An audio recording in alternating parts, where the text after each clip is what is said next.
Good evening and welcome to Front Page on the AIM Network, India's definitive media organization and voice on everything AI and technology. Well, before we start the show, we would really like to thank you for all of the brilliant support you have been giving us. And our, of course, only request is please keep it growing. That being said, tonight we would be talking about a few big moves which took place this week on money, compute, and well, who gets to shape India's AI future? When we put it all together, they point to a shift that's already underway. And here are the headlines. Tamil Nadu secures 9,820 crore rupees in fresh investments, launching a dedicated deep tech policy to back 100 startups. The strategy shifts focus from manufacturing to AI infrastructure, decentralizing tech growth beyond Chennai. Mete unveils Param Shakti at IIT Madras, a 3.1 petaflop indigenous beast built on CDAC's Rudra servers, already at 80% utilization.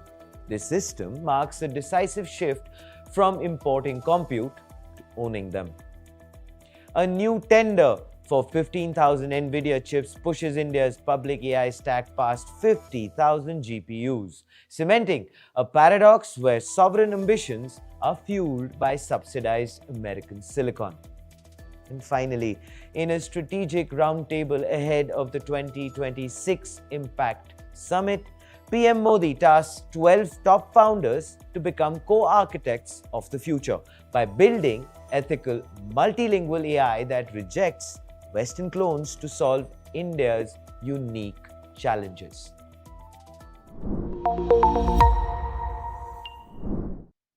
Good evening and welcome to Front Page. A few weeks ago, we did a story.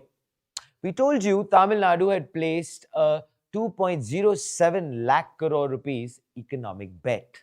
Defense corridors, shipyards, electronics. We called it, well, in the 2026 framework. And of course, if you remember, we had mentioned to you that it is right as a wonderful little run-up to the elections. So it was a huge announcement. Tonight, we are zeroing in because that design just got an upgrade. At You Imagine TN 2026 in Chennai, the state went beyond just cutting ribbons. It unveiled numbers. 9,820 crore rupees, 4,000 jobs, and a policy that could change how India builds hard tech.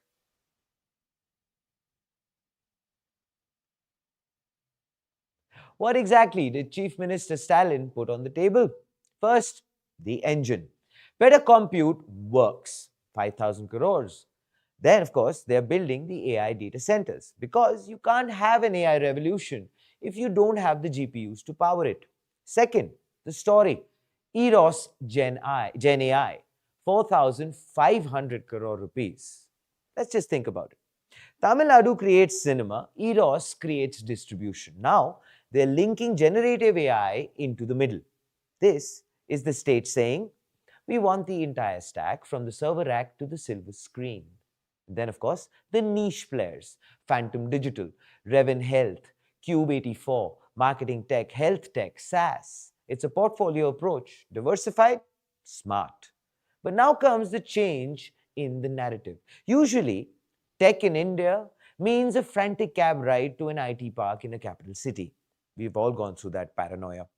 Stalin changed the script. He pointed to the map, Coimbatore, Madurai, Tirunelveli, which of course draws our attention to a very important stat. 32 out of Tamil Nadu's 38 districts now export software. The code isn't just coming from OMR. It's coming from tier 2 towns, from returnee founders in Coimbatore, and of course, from students in Trichy. You imagine scaled it beyond CEOs. They took the show to the colleges, 18,000 students, because infrastructure, of course, is useless if you don't have the talent to run it. Now, for the heavy lifting. The deep tech startup policy, they are targeting 100 deep tech startups. We are, of course, talking about IP heavy stuff, robotics, climate tech, aerospace, quantum, The stuff that takes about 5 years to build and 10 years to pay off. And how are they backing it all? You wonder? Two words: TRL funding. Technology readiness levels. They are, of course, speaking the language of science and not just finance. Early grants for research, scale up funds for commercialization. But the key feature: government as early adopter. The state is saying, don't just pitch to us, sell to us. Five departments, 5 crore rupees annual budget, each for pilots. So if you're a founder, you know this is a gold mine. A government purchase order is way better than VC money because it's validation. And of course, now for the front page take. We have the 2 lakh crore rupees industrial scheme. We have the 9,800 crore tech stack. And now the deep tech plumbing. Tamil Nadu is trying to become the operating system for India's high-tech future. They are locking in the capital, the policy, and the center of it all is truly the culture. But there is a catch. Policy is PDF. Startups are people. The gap between them is execution speed. How fast can those data centers get power? How quickly can a kid in Madurai get that TRL? Well, if Tamil Nadu can solve the speed issue, trust me, it will become an unstoppable force. Please let us know what you think regarding, can this model be scaled for the rest of India? This is Front Page. Like, share, subscribe. And of course, think AI. And I'm pretty sure, think Tamil Nadu, think AIM.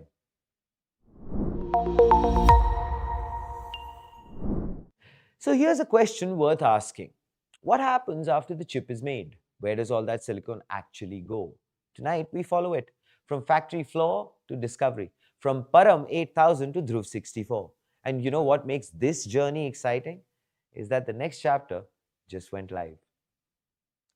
MeitY has launched Param Shakti, a fully indigenous 3.1 petaflop supercomputing facility at IIT Madras, powered by CDAC's Param Rudra system. Indian servers, Indian software, connected directly into the National Supercomputing Mission, which gives this a distinction as India's newest academic supercomputer. And we, of course, know that you care about AI and you also care about the climate, or for that matter, space tech. And for all of those reasons, this contraption should matter to you. But of course, before we move further, as always, please like, share, subscribe. And of course, while you do that, we from Front Page would like to thank you for all of your awesome support. We just have to say, keep it coming. And now, let us start with the hard specifications. 3.1 petaflops of peak compute. That is over 3.1 quadrillion calculations per second. And this isn't just a generic import. It is built on CDAC's Rudra series servers. It runs on an indigenous software stack on Alma Linux. We talked about the Rudra platform with CDAC's Director General before. And you know what? We're seeing that vision take shape. It sits in a facility with a PUE, power usage effectiveness, between 1.2 and 1.4. That means it's green, it's efficient. And here is, of course, the part that really matters. It has been operational since May 2025, and its capacity utilization is over 80%. So what are they actually being used for? That is the question. Aerospace propulsion, advanced manufacturing simulations, weather modeling, drug discovery workloads that would overwhelm a standard cluster. This is Atmanirbharta, built here, run here, and trusted with the hardest problems. Under the National Supercomputing Mission, the NSM, India isn't just testing the waters anymore. By March 2025, the stats look like this: 34 supercomputers, 35 petaflops of aggregate compute, 10,000 researchers supported. So, if you watched our episodes on Dhruv 64, you know the pattern. We were very proud to bring those facts to you before anyone else did. India is moving from buying compute to assembling compute, to designing compute, and finally, owning the stack. Param Shakti is that stack in action. Rudra servers, made in India. Trinetra Interconnects, made in India. The Airavat AI platform is next, targeting 200 petaflops. Param Shakti is the bridge between the national roadmap and, of course, the classroom. And now, I'll have to say this to you. It was very, very encouraging. We went through all of the comments on that particular story. We read a lot of the comments. But one of them caught our attention. It read something like this: why is everything going to IIT Madras? What about the other IITs? End quote. Valid question, and you asked for it, so here is the answer. IIT Madras is not just a college anymore. It has turned into India's most important investment filter. Let's look at the numbers. In just 5 years, 2,800 crore rupees in consultancy revenue. In fiscal year 25 alone, 982 projects worth over 1,022 crore rupees. They have 3,200 patents filed. And of course, the startup engine. We cannot miss out on that. The incubation cell has birthed 511 deep tech startups. Combined valuation, over 53,000 crore rupees. Wow. The creation of 11,000 direct jobs. Names like Aether, Agnikul, Mindgrove, deep tech VCs from Silicon Valley to Singapore are using this campus as a due diligence layer. They pay the faculty to stress test the tech before they write the check. So Param Shakti isn't landing in a vacuum. Don't be mistaken. It is connecting into a machine that turns science into money. Practically, tools like MicroSim, a homegrown microstructure solver, benchmarked as one of the fastest in the world. It needs this hardware to compete globally. And for the students, METI Secretary S. Krishnan was very explicit. No vendor lock-in. We aren't just teaching students to use NVIDIA CUDA. We are teaching them to code on Rudra. Proud moment there. To handle multiple architectures. This is the missing middle that we had mentioned in that story as well, between the chip and the AI revolution. And of course, if you follow front page, you see this puzzle coming together. The piece 1, which is the 41,000 crore component scheme, which is the PCBs and the batteries. Piece 2, Dhruv 64, the indigenous brain. Piece 3, CDAC's own GPUs in development. Now, when we layer them with Param Shakti on top, the message is very sharp, but also very simple. Chips without systems don't change a country. Systems without the users don't change outcomes. Param Shakti is where the silicon meets the simulation. And now, of course, for the front page take. Here it is. When we covered Dhruv 64, we said India was claiming the brain. Param Shakti is the body. It proves India can build a world-class facility, run it on its own operating system, and keep it busy 24/7.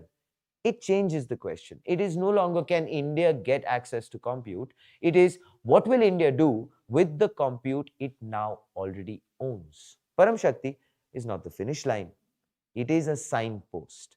India doesn't just want to rent the cloud. India wants to be the cloud. And of course, as always, we would love to know what you have to say in the comments below. On what's that one problem you would run on Param Shakti? Will it be climate? Will it be defense? New materials? And of course, next time someone asks why IIT Madras, please send them this video. Of course, this is front page by AIM Network. Think AI, think Param Shakti, think AIM.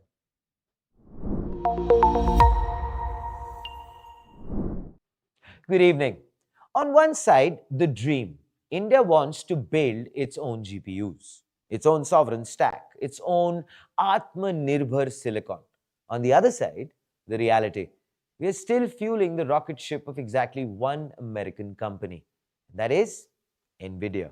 And tonight's news makes one thing thumpingly clear. NVIDIA is so back. Not just on Wall Street, but right here, in the nerve center of New Delhi. The government has just given an affirmative nod on a massive new tender. They are opening bids for 15,000 additional NVIDIA GPUs. This takes the India AI mission's national compute pool past the 50,000 mark. So just a year ago, this number was effectively zero. Today, we are building public compute as infrastructure. But before we decode the narrative, I'd like to request you, please like, share, and subscribe. And of course, we from Front Page would like to thank you for all of your support. We, of course, would like to continue to thank you. So keep liking, sharing, and subscribing. That's actually what I meant. Of course, now back to the story. Over 40,000 GPUs have already been onboarded. 25,000 are live, breathing, and crushing numbers right now. So, round one, we got the H100s. Round two, we stacked up 15,000 more. And now comes round three. Well, the heavy hitters. We are talking about 12,000 to 15,000 units of the Blackwell generation, the B100, the B200. These are the chips that run the models that write the code that runs the world. It's pretty simple. And of course, we need to look at the economics. This is where the war is won, truly. Global price for high-end compute, roughly $2.5 an hour. The discovered price in India's last bid, 115 rupees. But for you, yes, the developer who's watching, for the founder in Bengaluru, how are you doing? Well, the government underwrites 40% of the cost. That brings your price down to, well, 65 rupees per hour. Now, for a moment, let us silence the hype. Yeah. Is 50,000 GPUs a lot for a startup? Answer is yes. For a nation trying to beat the United States or China? The answer is clearly no. You know what? I actually won't be surprised if Mark Zuckerberg has a cluster bigger than India's entire public stack sitting right in his basement. But of course, if we try to play the raw size game, we will lose, and we will lose badly. So India is playing a very different game, the efficiency game. We aren't hoarding chips for one giant proprietary model. We are pooling them, splitting them up, giving access to Sarvam AI, to Bharat Gen at IIT Bombay, to the bright person building a vernacular voice in Jharkhand. Without these 15,000 new cards, all those AI for all slogans are, well, pretty much just pitch decks. But the question is, and this is an important one, and it is not a moot point, why buy the milk if you can own the cow? And that brings us to the meeting that happened this week. IT Minister Ashwini Vaishnav, NVIDIA executives, the venue, New Delhi. Two massive narratives are colliding there. One, sovereign GPUs. India has explicitly said it wants to design its own AI chip in 3 to 4 years. No NVIDIA tax, no supply chain chokeholds. And number two is the edge. They are discussing local manufacturing of the NVIDIA DGX Spark.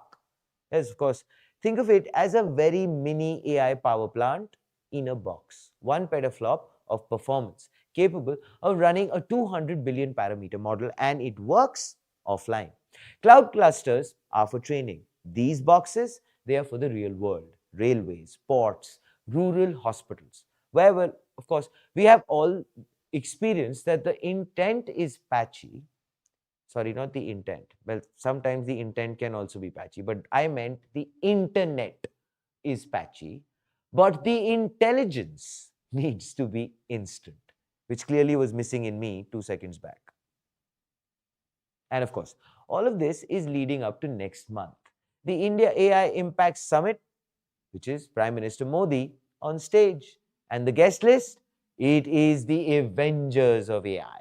Bill Gates, Demis Hassabis, Dario Amode, and likely, yes, the man in the leather jacket himself, Jensen Huang.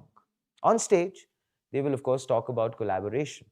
But when we examine this closely, 50,000 GPUs, subsidized pricing, sovereign silicon ambitions, India, along with hosting the party, is also building the venue. 50,000 GPUs won't win the race against OpenAI. But 50,000 GPUs priced at 65 rupees an hour, pointed at Indian problems, that might just build an ecosystem that actually matters. And of course, we would love to know what you think. Is this enough compute or just a drop in the ocean? Well, ladies and gentlemen, this is Front Page by AIM Network. Think AI, think India AI Mission, think India Impact Summit 2026, think AIM.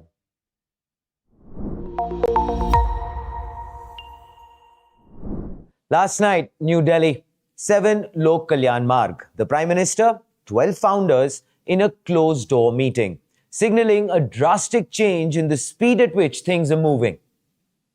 Just weeks before the India AI Impact Summit 2026, when the world will actually land on our doorstep, the narrative, it seems, has shifted gear into deployment. Startups are the co-architects of India's future. Sounds nice, right? Standard political jargon, maybe. But when we actually look closer, what we can read between the lines is that the Prime Minister signaled zero ambiguity. India must not copy the West. No Silicon Valley clones, no wrapper startups. The mandate is clear. Build authentically, indigenously, and specifically for the chaos, the color, and the complexity of India. So why does this matter? Because next month, the giants arrive. Bill Gates, Demis Hassabis, Dario Amodei, Jensen Huang. The kings of compute are coming to Delhi. And it was imperative that India got its story straight before they touched down. India needed to make an emphatic statement that we aren't just a market for your products. We are builders in our own right. We have our own AI narrative, our own AI mission, and last night, we found our central players. Across 2 hours, the Prime Minister laid out 5 non-negotiables. At number 1, ethics. No reckless deployment, data privacy is the bedrock. Number 2, language. And this is a crucial one. Hindi, Kannada, Tamil, Telugu, Bengali. If your AI doesn't speak the dialect of a grandmother in rural Punjab, it's useless to India, which signifies that digital inclusion is not merely ceremonial. It has to be palpable. And number 3, solve real problems. Forget writing poetry or generating oh so cute images. Modi wants AI for agriculture, for health, for logistics. Made in India, made for the world. Trust. He emphasized it as our biggest strength because in a world of deep fakes and algorithmic bias, as we all know, India wants to be the safe harbor of AI. And finally, at number 5, you build, we back. So, who was in the room? Sarvam AI, the multilingual heavyweights. Bharat Jain, the IIT Bombay-led Brain Trust, Fractal, the enterprise giants. Socket AI, defense-ready math models. I, of course, would like to mention here that for those of you who are regular watchers of AIM Network, none of this should sound new to you because we have been tracking these movers and shakers since day one. Just to jog your memory on the impact these gentlemen have made and will continue to do so. They are building speech-to-text, 3D Gen AI, engineering simulations, and healthcare diagnostics, establishing this as the deepest cross-section of India's AI pipeline ever assembled at one table. And of course, to shed light on the reality behind the rhetoric, we have senior editor Pallavi Chakravarti joining us live from the newsroom. A big welcome to you, Pallavi, as always, on Front Page. Thank you, Sudhi. Thank you so much for having me. How are you? It's always a pleasure. I'm doing wonderfully well. And I believe it's quite cold wherever you are. Yeah, I'm in Delhi, and yes, it is. It is pretty cold. So more power to yeah. you from Front Page for you to Thank you. battle Thank the you so cold. much. But of course, you will be able to bring us some light today of warmth, I, probably in this I hope so. conversation. I Wonderful. hope so. All right. So let's deep dive. So why the Yeah. meeting now, Pallavi? What was the PM's message for the founders? Uh, it's very strategic, actually. It's just about a month away that we have the India AI Impact Summit, and India. This is the first time that all the 12 founders they met the PM, and I believe it was long due. But that's what the founders also believe. But yeah, they were all excited to finally meet the PM. And but it was basically it was a status check. Right. What they all are doing, how far they are with their models. Because Sarvam AI and Bharat Jan, both of them are almost ready with their models. They You had they would be mentioned launched. last time, I Yes, just yes. wanted to refresh everyone's memory, all our viewers and everyone, that Pallavi had mentioned last time that these two models will be launched at Yeah, the AI yeah. Impact Summit. Yeah. So I believe Sarvam AI will probably come out with their model maybe end of Jan. But Bharat Jan will launch their model at the summit. In fact, Socket AI also, I mean, they haven't yet made it public, but they might also launch their model. They are almost ready with it. So it was, yeah, it was basically the VC talking to his portfolio companies yesterday, and it was Right. like who is doing what, where are you standing, are you like see, the summit is extremely important for India, particularly for Modi, because he has tried very hard to kind of project India as the next AI destination. There has been a lot of collaborations that have been happening over the last one Correct. year. And so, yeah, this was a very, very strategic meeting. There was a reason that it was a round table. And so there was a formal meeting, which was followed by an informal meeting with the founders, which I got to know. Mm-hmm. And the PM basically, he also asked, like personally, that in fact, he also gave suggestions to the founders as to Okay. how, yeah, that how their models are working, and if like for example, if Could there you is give a us a suggestion that he probably gave any of the founders? Uh, More clearly? yeah, so of course, the founders, they don't want to talk about that, the exact suggestion, but it was more so like that, make sure that the model is actually be of, can be used practically. And it is not Okay. just, just to be showcased, and not, that it doesn't have a practical use. So that was a very clear message from the PM to all the founders.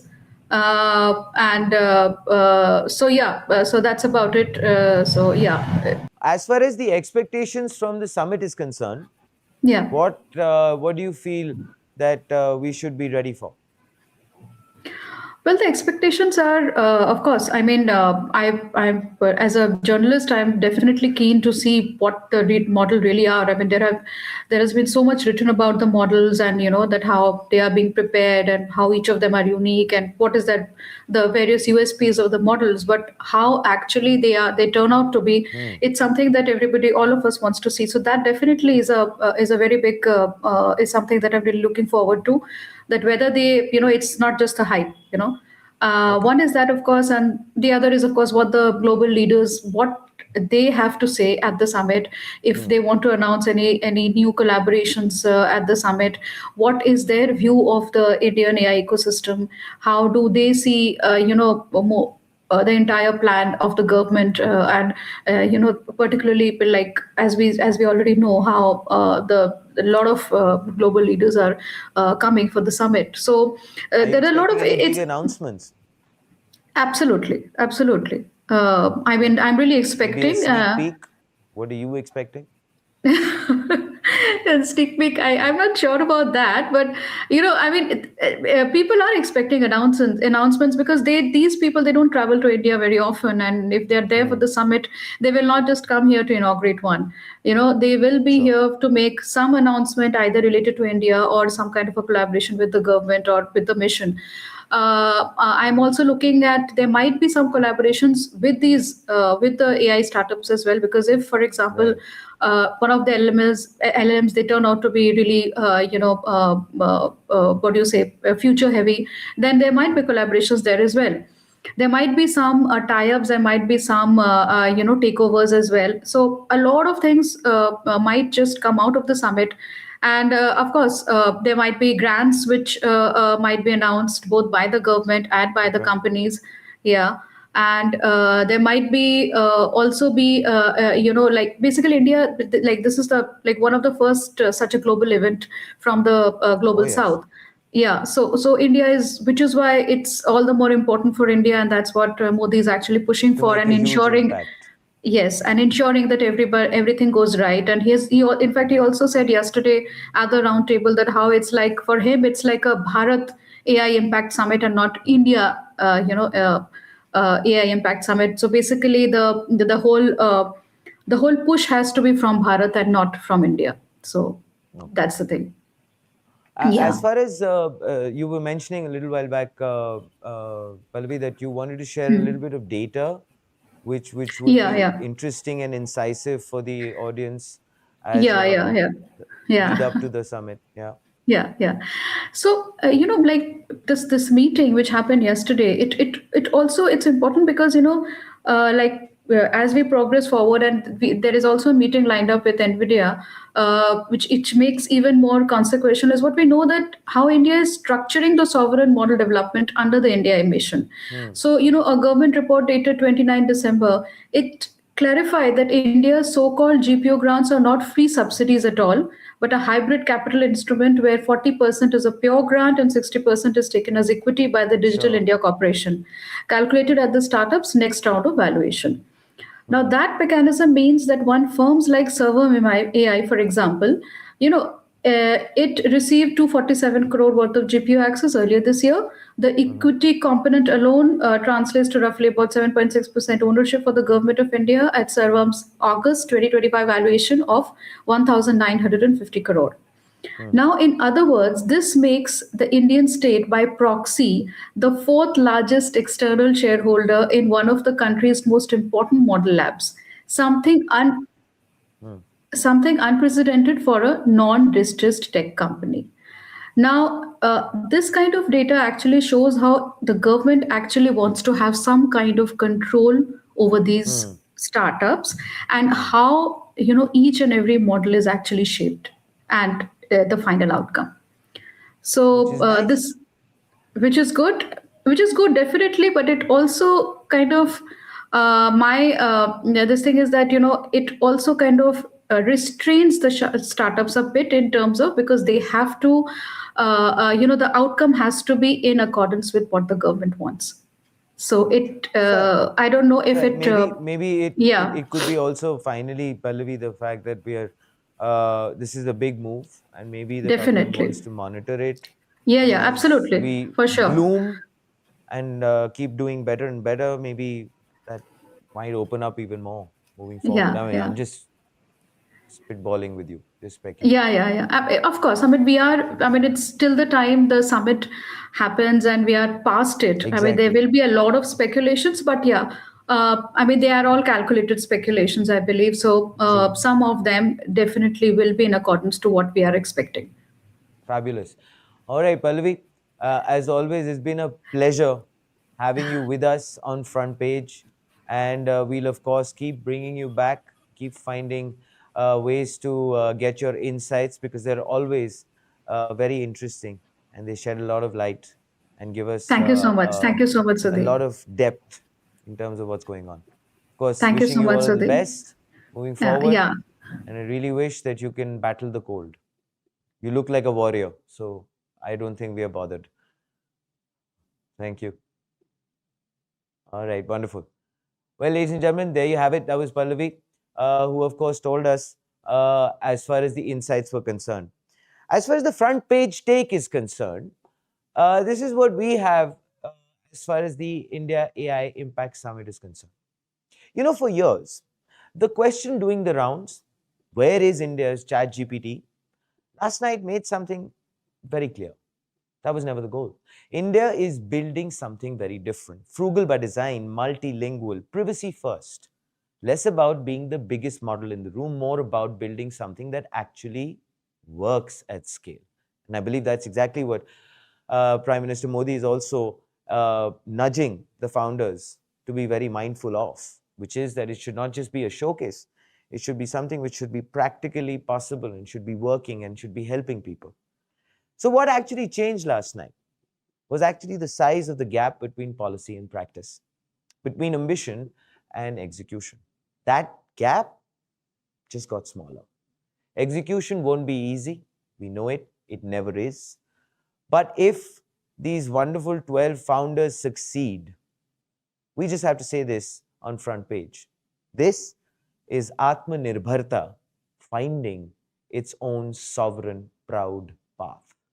Ladies and gentlemen, this is Front Page on the AIM network. As we always say, like, share, subscribe, and please think AI, think Bharat, think India, think AIM.